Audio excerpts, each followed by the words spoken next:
Exquale. To Seattle, Tash Snanemoch, Mustimoch, Nihak Wishasta, Tanaquail. Give my highest gratitude to the people of Snanamo, on whose traditional territory I am chairing this meeting this evening. I'd also like to acknowledge that we serve the traditional territories of Snanawas and Staminas First Nations, as well as walking side by side with our Métis and Inuit relatives as we educate children in this region. So I'll call the meeting to order at 6:06. We do not have any transfer of items to the open meeting agenda. Were there any additions, deletions, or change in order to the agenda this evening? Seeing none, I will ask, is there anyone opposed to the approval of the agenda? With no one opposed, the agenda is approved by consensus. Next item on the agenda is number 7, approval of the minutes. That the minutes from the regular board meeting held on January 26th, 2022 be adopted. Is there a mover?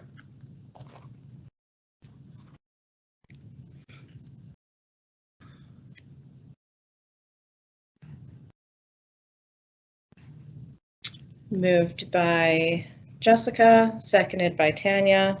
Is there any discussion on the motion?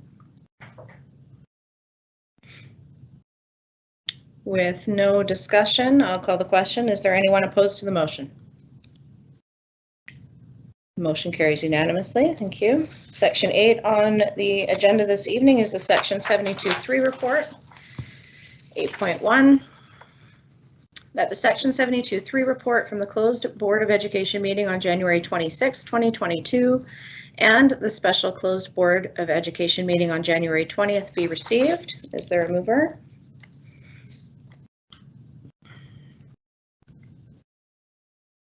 Moved by Stephanie and a second by Greg. Is there anyone opposed to the motion? With no one opposed, the motion carries unanimously. Announcements and reminders, Section 9 on the agenda. Both the Education and Business Committee meetings will be held on March 2nd, 2022. The Education Committee will commence at 4 p.m. and the Business Committee will commence at 6 p.m. The regular Board of Education meeting for March will be held on March 9th, 2022, and we have spring break from March 12th to 27th. We have a couple of different announcements as well to include in that. First, I would like to acknowledge that today across Canada and many other places in the world, it is Pink Shirt Day. And while often those messages are of kindness and consideration towards others, I find myself compelled to always go back to the beginning of Pink Shirt Day, which was some brave young students who wanted to make a very clear statement that transphobia and homophobia has no place in schools and in their community. And so they stood up for what they believed in, and they have created a movement that has continued for a great number of years. And this is just one day where we take a moment to wear our shirts in consideration of that, but also it's a component of who we are every day. And today is just one example where we shine the light a little bit more closely on that.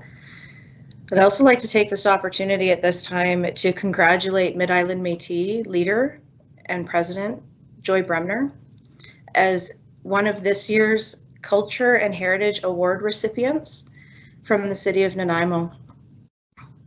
Joy is a fearless and compassionate leader and never fails to advocate for what she believes is best for children in education, which is our relationship with Joy in the education system, in addition to the culture and heritage that she always brings forward in our community on behalf of the Mid-Island Métis Nation. And so we want to wish her a warm congratulations. It's been a long tenure, and she's one of the hardest working people that I've ever met, and we sincerely believe that she's a well-deserved recipient of that award this year. And finally, We have a short reminder this evening for anyone who is tuning in and may have questions for our public question period.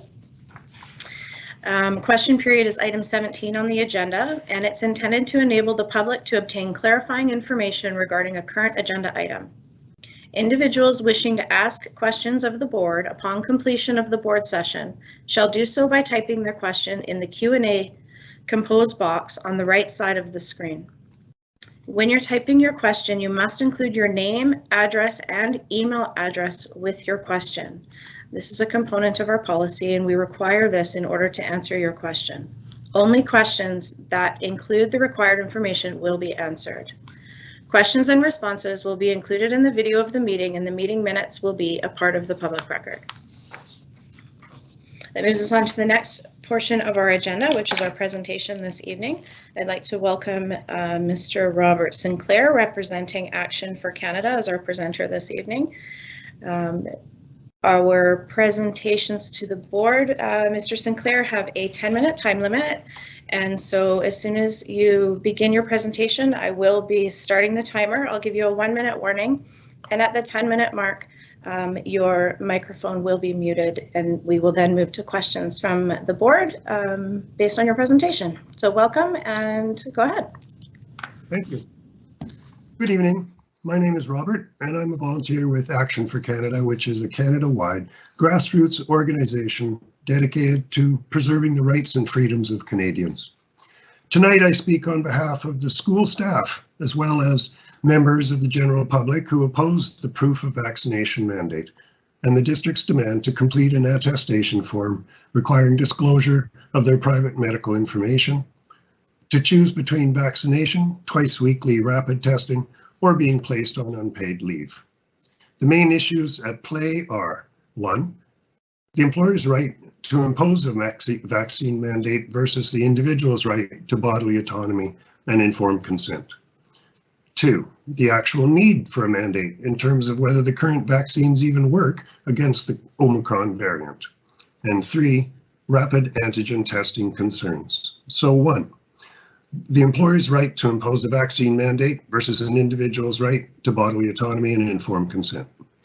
School District 68 claims the legal authority, supported by the provincial government and the BC School Trustees Association, to implement its proof of vaccination mandate.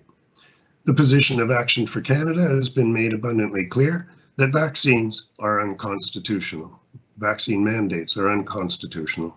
Tonight, I mainly wish to make the case against this mandate on the basis that it isn't even practical and won't accomplish its stated goal to protect the health and safety of both staff and students.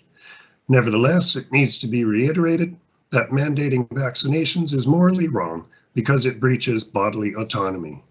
Any preventive, diagnostic, and therapeutic medical intervention is only to be carried out with the prior free and informed consent of the person concerned, based on adequate information. That information has not been provided. The notices of liability that have been given to the school district board and management lay out the basis of this argument. To be clear, these are not intended as threats, and in and of themselves are not acts of laying charges. The primary intent behind these NOLs is to present relevant information for everyone's benefit and pointing out to decision makers that they may be opening themselves up to personal liability. There seems to be an over-reliance on the BC government directives and messaging. However, it's clear Dr. Bonnie Henry is behind the curve. Other countries such as England, Norway, Sweden, Denmark, Switzerland, Israel, Ireland, Scotland, South Africa, and even Austria have already lifted or are planning to roll back their mandates and restrictions. The provinces of Newfoundland and Labrador, Prince Edward Island, Quebec, Ontario, Manitoba, Saskatchewan, Alberta, why not BC? It looks so inevitable, it begs the question, why would School District 68 impose a mandate now, especially in view of the fact that 27 of 60 school districts have already voted against them? 2, the need for a mandate in terms of whether the current vaccines even work against the Omicron variant. Do the vaccines work well enough to guarantee meeting the goals set out in the district's own rationale for the mandate? Based on real-world data, the answer is an emphatic no. The following is excerpted from the background section of the information sheet submitted to last month's board meeting. Quote, most COVID-19 cases, hospitalizations, and deaths are now among unvaccinated adults. Unvaccinated individuals are 9 times more likely to become a COVID-19 case and 40 times more likely to be hospitalized or die. The most effective means to protect students from COVID-19 is for the adults in their community, including their school community, to be vaccinated. As shown by our own government's current data, these claims are now false. Since this is the rationale for the district's vaccination mandate, then the justification for such a mandate simply doesn't hold up.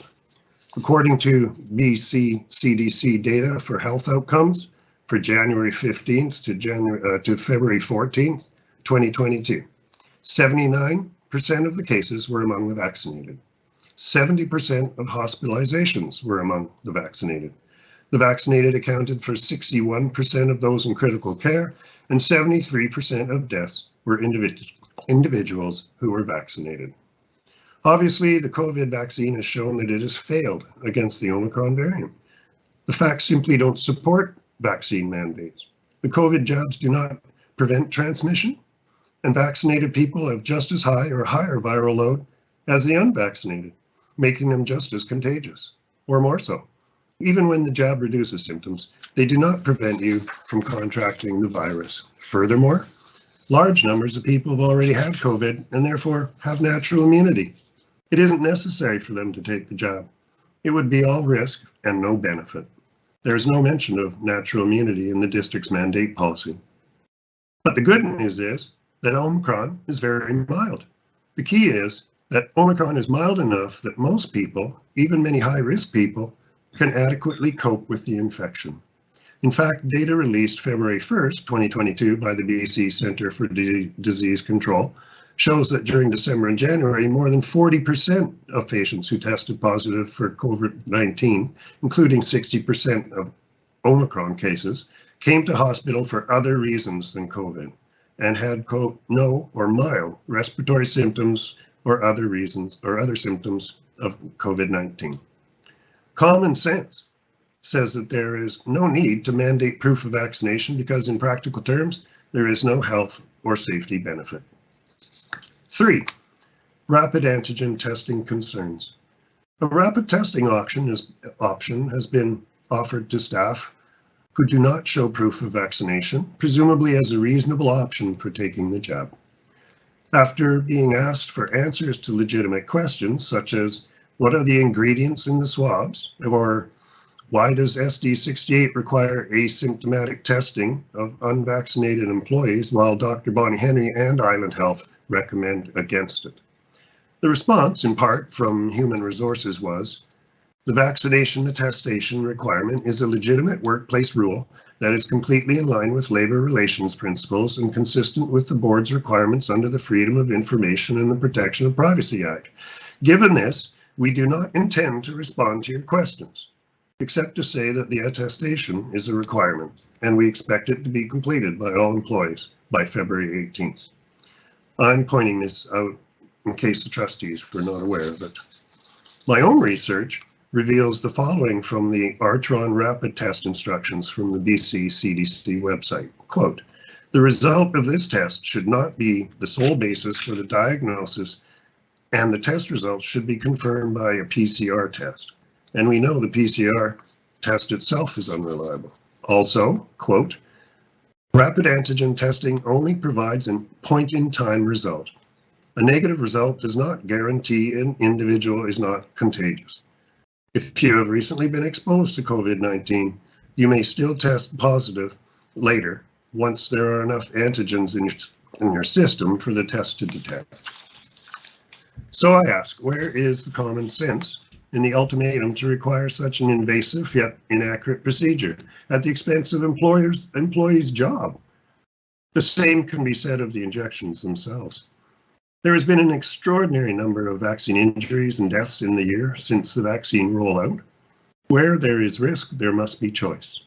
Again, Canada's supreme law overrides any provincial or school board's mandate. COVID February 2022 is not March 2020, for we know who is at risk and how to manage and treat. Omicron now dominates, and while it is very infectious, the evidence is clear that it is far less severe than the Delta variant or prior variants, or even the flu. As the trustees, the school staff, as trustees, the school staff and the wider community have entrusted you to make responsible decisions based on evidence, not follow outdated policy from the government. People's jobs are at stake. Think of the disruption to the employees and to the schools. I urge you to join the other 27 districts who have voted no to mandates. Their good reasons are your good reasons. I appeal to your sense of duty to rescind the mandate. It's just common sense. Thank you. Thank you. Now I'll open it up for trustees if they have any questions.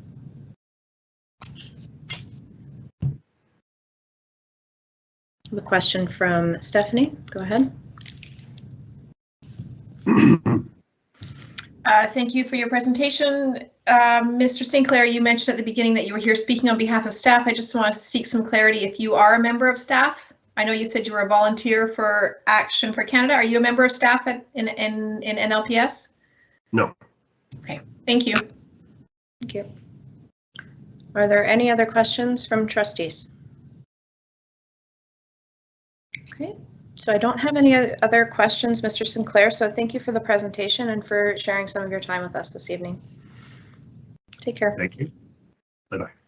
Bye.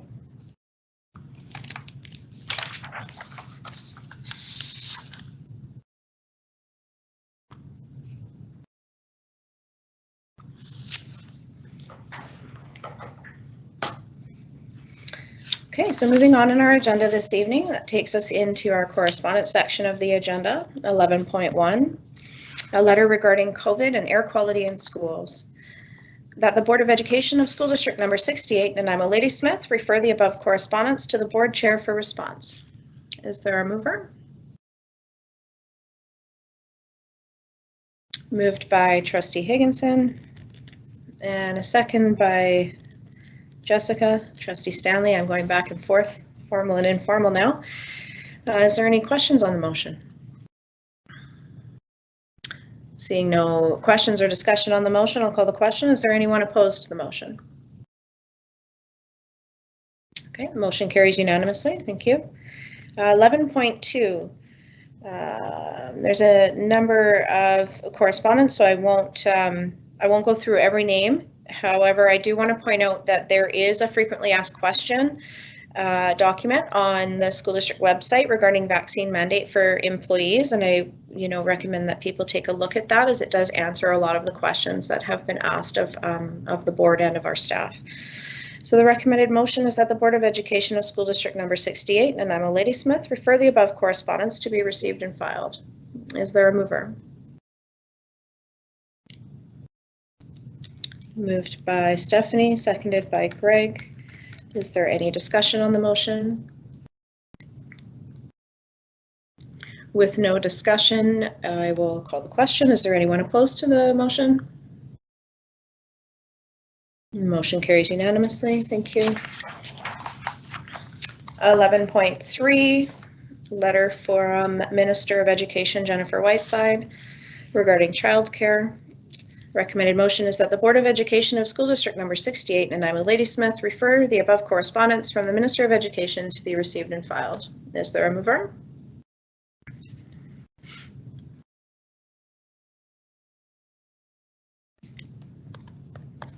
Moved by Jessica and seconded by Naomi. Thank you. Is there any discussion on the motion? With no discussion, I'll call the question. Is there anyone opposed to the motion? With no one opposed, the motion carries unanimously. I'd like to highlight my favorite correspondence that was received this month, 11.4, from Ben V, regarding a thank you. And that the Board of Education of School District number 68, Nanaimo Ladysmith, refer the above correspondence from Ben V to the board chair for response. Moved by Naomi and seconded by Greg. Is there any discussion on the motion? Go ahead, Greg.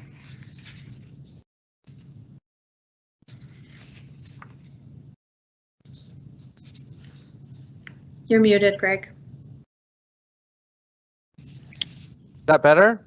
Yes. Sorry. I just want to take a quick moment to say my sincere thank you to Ben, and it's great to see our students participate in the process. So Ben, if you're watching, thank you very much. Thank you. Stephanie?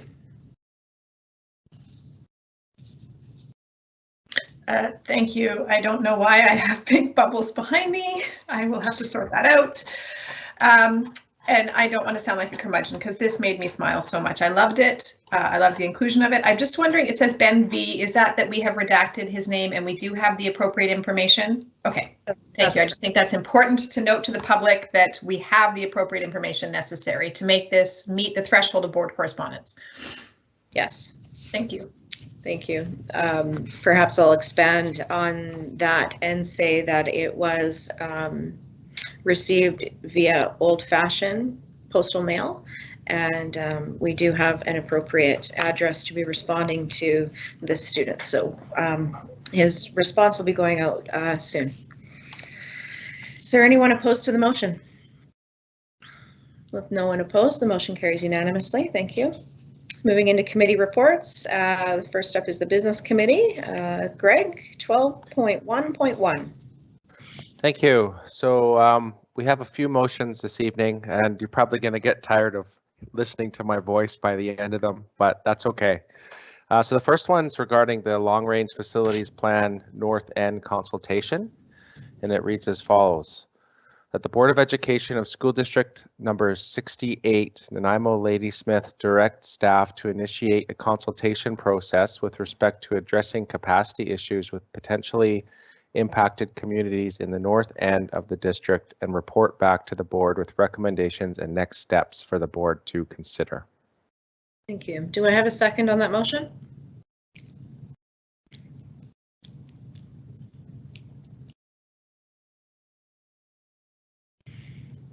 It's been seconded by Stephanie. Did you want to motivate the motion, Greg? I will. I'd just like to start off by thanking staff and thanking the Long Range Facilities Committee for their work leading up to this point. We had a good presentation and discussion at our last business committee meeting, and I'll just say that I'll be speaking in favor of the motion, and I look forward to hearing from our community with respect to the options that have been identified for consultation. So thank you. Thank you. Are there any other speakers to the motion? So I'll speak in favor of the motion. I think that the board, and I think I can say this fairly, the board is really wanting to engage with the community and ensure that there's community voice in our decision making around this. And so I'm very supportive of the process that's been laid out, and I look forward to seeing it unfold and hearing from the community on this. So I'll be supporting the motion as well. And I don't have any other speakers to the motion, so I will call the question. Is there anyone opposed? With no one opposed, the motion carries unanimously. Thank you. 12.1.2, amended annual budget. Thank you. So I'll read the first motion, and please correct me if I'm wrong, but this one requires unanimous support. That's correct. Thank you. So it reads as follows, that the Board of Education of School District number 68, Nanaimo Ladysmith, give the School District number 68, Nanaimo Ladysmith 2021-2022 amended annual budget bylaw all three readings at one meeting today, February 23rd, 2022. Thank you. And do I have a second for that motion? Seconded by Jessica. Did you want to speak to it, Greg? I have nothing further to add. I think it's just part of our annual budget process and it's how we do things. So great. Okay. So I see no other speakers. I'll call the question. Is there anyone opposed to the motion? With no one opposed, the motion carries unanimously, which takes us to our first reading of the bylaw. Thank you, Chair.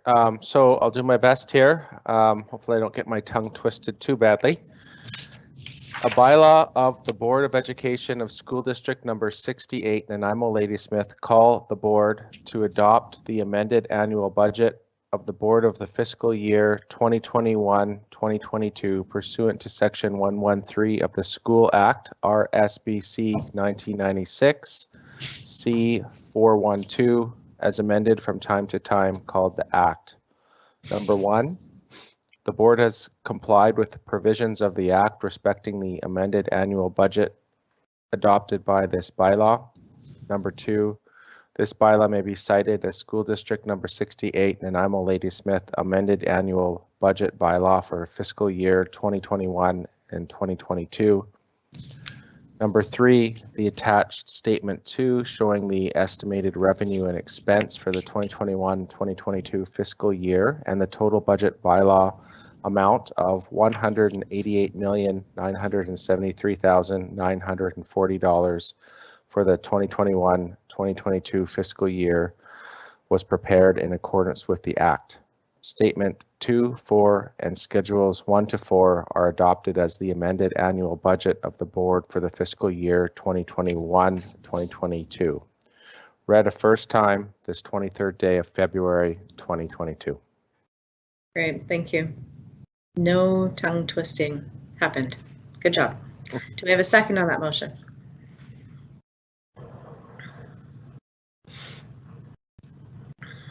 Well, seconded by Jessica. Do you want to speak to that, Greg? Maybe just very briefly, I'll thank staff for their work on this, and we had a great presentation at the business committee, which provided an opportunity for the board to ask questions about the budget and provide the information that we need to consider in this budget bylaw. So thank you. Great. Is there any other questions or discussion on the motion?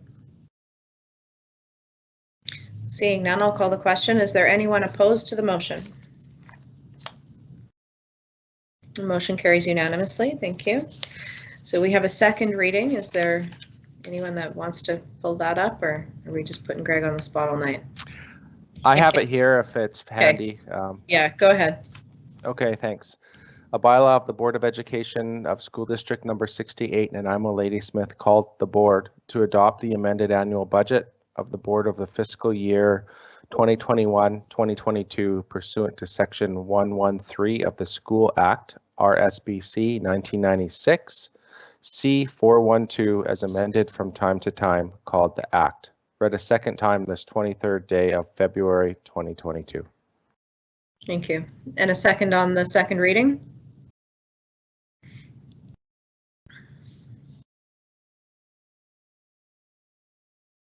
Naomi has seconded the motion. I don't think we need any discussion on this one, so I will call the question. Is there anyone opposed to the second reading? With no one opposed, the motion carries unanimously. Greg, you may as well keep going. May as well. A bylaw of the Board of Education of School District number 68, Nanaimo Ladysmith, called the board to adopt the amended annual budget of the board of the fiscal year 2021-2022 pursuant to section 113 of the School Act, RSBC 1996, C412, as amended from time to time, called the Act. Read a third time and adopted this 23rd day of February 2022. And that has been seconded by Naomi. And so I will call the question on the third reading. Is there anyone opposed to the third reading of the bylaw? With no one opposed, the motion carries unanimously. That takes us to 12.1.3. Greg, that's still you, my friend. Sorry, I thought I was getting off the hook here for a moment, then I realized it was still me. Okay, so thank you. So the before and after school care program, we have another motion here that reads as follows: that the Board of Education of School District number 68, Nanaimo Ladysmith, requests a staff report on the viability of creating a before and after school care program, including a business case for a pilot program utilizing CUPE support staff, and where the program is financially self-sustainable, given no funding for such a program from the Ministry of Education for staffing. Costs charged for services are on a cost recovery basis to maintain the lowest possible cost to those accessing the provision of before and after school care service. Consideration has been given to the district's experience of piloting the seamless care program, and will be provided to the board in September 2022. Is there a second to that motion? Naomi has seconded the motion. Did you want to speak to the motion, Greg? I would offer that to you, Chair, if you like, because I know you brought this forward, and otherwise I wouldn't be able to do it as good as you. So I'll take it on if you like, but I'll offer it to you because I know this was your motion. Thank you. I'll take you up on that. So over the course of the last year or so, probably longer than that, this board has contemplated daycare, childcare, before and after school care, all of the different variations of care that parents need, and the needs of services within our communities. And so one of the things that's come up is the idea that we can utilize our own staff, supporting them potentially with additional employment. As one of the biggest employers in the region, it's our responsibility to look at different ways of utilizing our staff in the best way possible and providing them with opportunities for growth and other job positions that they might be interested in. I think this is an opportunity for us to undertake that as a benefit for our staff, as well as a benefit for the families and community that we serve. And in addition, with childcare coming under the Ministry of Education in the next coming time here, it's an opportunity for us to pilot something or find out some information about what that might look like for our district. And so I've given a lot of thought to this, wanting to be sure that we're looking at it from a thoughtful process to ensure that we're not taking money out of education for childcare, because those education dollars are very valuable and there's not enough of them to go around quite often. And so this would allow us to undertake such a pilot without having to make any shifts or changes throughout other places in our system. And in addition to that, I think it's really important to do our best to keep the costs down for families. We live in a really socioeconomic diverse region, probably more so than in a lot of other regions throughout the province. And so the cost considerations that would be passed on to families need to be kept as low as minimum, which was the purpose behind a cost recovery model. And so with that, I thank you, Greg, for moving the motion this evening, and I hope that it has the board's support for a report back so that we can talk about it some more in the fall. Are there any other questions or comments on the motion? Greg, go ahead. Thank you, Chair. I'd like to echo and build upon your comments a little bit. I think this is the logical kind of first step in exploring the possibility of expanding the before and after school care program using our own employees, and this really excites me. I think there's a lot of potential benefits to doing so, and this is the type of information that I think that we need to help the board along this process so we get a good understanding of how it might work and identify the cost and just help us plan long-term around synergies and seamless models of childcare so that children can sort of transition from daycare to before and after school into our school system, ideally on site. So to me, this is a really positive first step, and I'm very interested to see what information we would get back from this motion. So thank you for bringing this forward. I appreciate it. Thank you. Tanya, you're next. Thank you, Chair. I'm going to build a bit also on what else has been said. I'm very excited by this. I think that this is the way to explore it, and I think that it's important for us to keep in mind that and I can't remember the exact where I read this quote or where I read this research, but I do know that I have read that particularly for vulnerable kids, consistency of care and quality care. I mean, all children need and deserve quality care, but particularly for some of our more vulnerable families, to have it on a site where they're familiar and with people they know will make a huge difference in supporting our kids. So this is an exciting first step. Great, thank you. Do we have any other comments or discussion on the motion? Seeing no one further on the list, I'll call the question. Is there anyone opposed to the motion? With no one opposed, the motion carries unanimously. Thank you. We don't have anything from our Education Committee this month, which moves us into Section 13, Senior Staff Reports. And I'll invite Scott Sable, Superintendent, to provide an update on the Ad Hoc Committee regarding the Coal-Tyee name change. Yeah, hi, thank you. Good evening through you, Madam Chair. Yeah, just the one brief update this evening on the Ad Hoc Committee, and that is that it has been formed. Committee will be chaired by yourself, Chair McKay, and will include trustees Keller and Robinson. It will also include school principal Diane Charles, a parent representative, a QP representative, and an NDTA representative, all from Coal-Tyee Elementary School. QP President Jeff Vertanen, as well as NDTA President Jeremy Inchko, are both on the team. Finally, and most importantly, Chief Administrative Officer of Snuneymuxw First Nation, Joan Brown, is part of the team, will support us through this process and ensure that we take on this work in a good way. Looking forward to working, learning, and walking together with staff, parents, trustees, and Snuneymuxw First Nation. First meeting scheduled for March 3rd. Thanks very much. Great, thank you. Does anyone have any questions? I don't see any questions this evening. Thank you for the update and providing that to the board this evening. We do not have any unfinished business. There is no new business. For information in your agenda package tonight, there is a board motions report and trustee committee reports attached. Section 17 is our question period. I see we have no questions this evening, so I will look to trustees for a motion to adjourn this evening. Motion to adjourn by Jessica, and a second by Greg. Is there anyone opposed to adjourning? With no one opposed, the meeting is adjourned at 6:44. Thank you, everyone.